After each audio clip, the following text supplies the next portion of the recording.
වහන්සේ නම් ඉතාමත් දැකසිතින් ආරාධනා කරනවා මේ පුංචි ගෝලකරුවන්ගේ විලාසින් දුරට වැඩම කරන ලෙස.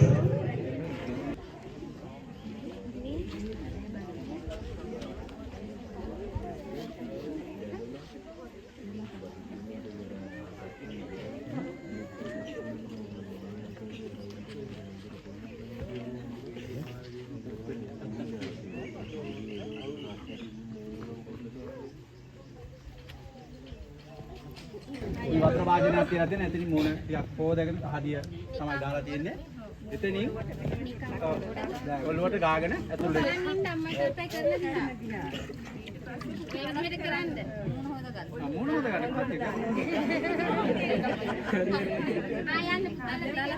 දෙන්න යන්න. ඒ ඇතුලේ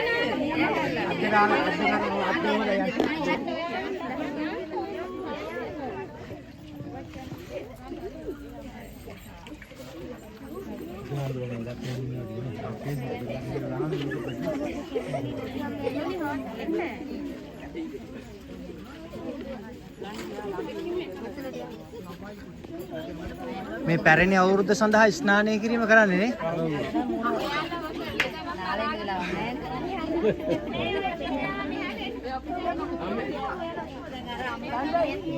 දැන් මේ අම්මයි තාත්තයි.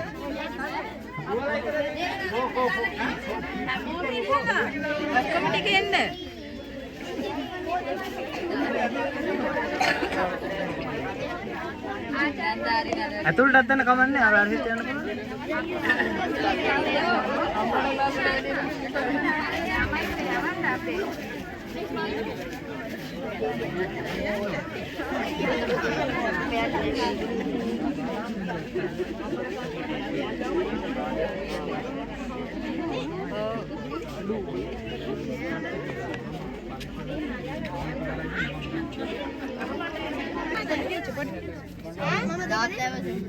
ඔයාලා ගෙවල්වල ඔය විදිහට ඔය ගෙවල්වල කරනවාද ඔය චාරිත්‍ර?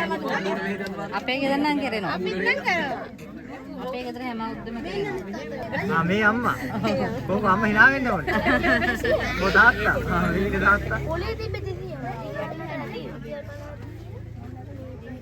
මේ ළමයි ටික අම්මෝ සෑහෙන ළමයි ඉන්නවා මේ. පරම්පරාව ගෙනියන්න. ඔව්.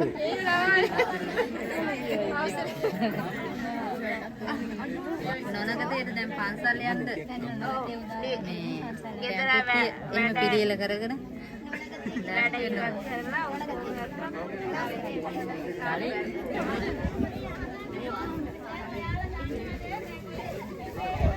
දාගල තියෙනවා නම් ඒක සම නෑ නෝනකට ඒ වෙලාවට අවුරුදු ගාණක් අවුරුද්ද 30 උස්සගෙන ඉන්නේ ගාල අර දාගල පැත්තකින් තියන්නත් ඕන. ආන් එහෙම තමා කරන්නේ කුරක් අංගල දැන් කුරක් අංගලක් මෙතන නෑ. කුරක් අංගල තියෙනවා නම් කුරක් අංගලේ ගලක් බිමින් තියන්න ඕන. නේ පුතේ උස්සගෙන මේක ඉන්නේ නේ. ඒ වෙලාවට අර නෝනකට ඒ වෙලාවට ඒ ඔක්කොම කරන්නේ. එහෙම තාම නෑ. දැන් මෙරිස් ගල තියෙනවද උතන? තියෙනවා. ඒක මොකද්ද කරන්න ඕනේ? ඒකේ අවසර දැන් දාගල තියෙනවා නම් මිනිස් ගල උඩ ඒක බිමින් තියන්න ඕන. ඒක දැන් බර දරාගෙන ඉන්නේ. දැන් එහෙනම් අම්මට කිව්වනම් හරියට කරන්න. කො අම්මා එන්නේ. අම්මා ඇවිල්ලා දැන් නොනගේ තේ වෙලාවේ. ඔව් බිමින් තියන්න පුතේ ගල. දාගල කියන්නේ ගල අඹරනේ ගල. ඒක අර අයිනෙන් තියන්න. පැත්තකින් තියන්න. අද්දකින් ඔව් බිමින් තිබ්බත් කවන්නේ. දැන් මෙතන වංගෙඩියයි මෝල් ගහක් තිබ්බනම් මෝල් ගහ බිම තියන්න ඕන. මෝල් ගහ බිමට පෙරලා තියන්න ඕනේ. ඔයාලා ගෙවල් වල තියෙනවා නම් ඒ දේ කරන්න. මේ අවුරුද්දේවත් ඒ චාරිත්‍ර කරන්න. පුරක් අංගල තියෙනවා නම් දැන් අර පුරක් අංගල දානවා. දැකලා තියෙනවද? නෑ නේ දැකලා තියෙනවා ඇතිනේ. දැකලා තියෙනවා. පුරක් අංගල දන්නව නේද? මෙහෙම අඹරන්න ඉස්සරහමලා මේ පුරක් අංගල තියෙනවා.